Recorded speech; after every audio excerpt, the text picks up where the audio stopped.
what's happening is that the values that have been embedded in this contract with the public that newspapers made back in the 19th century is coming unglued. And along with it, many of the values that were the ones that Warren Hogue and I at the New York Times and others of you have, who are involved in journalism have known as the traditional values of American journalism, which is a model for the rest of the world.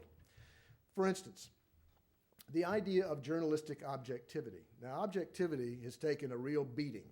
The whole concept of it is something that is a kind of a straw man, I think, for many people, because they set it up as, believe me, there are many legitimate things to be concerned about journalistic objectivity.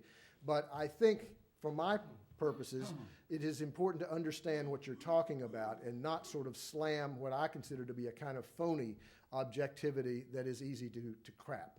I mean, objectivity is not he said, she said journalism. It is not simply finding somebody to express the opposite side of an opinion. That is not objectivity. But nor is it some kind of a perfect truth. And I think that the idea that journalists are supposed to be some kind of perfect, objective creatures finding a perfect truth is not what objectivity was intended for at all. It's a practical truth. But it's a truth based not on journalists having no opinions.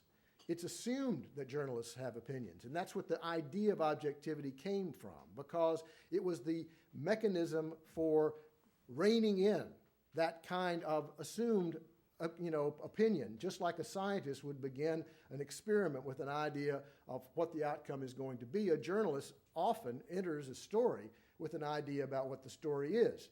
But the point of objectivity is that doesn't matter. It has to be tested against the evidence that you can find, and then you have to tell the story straight.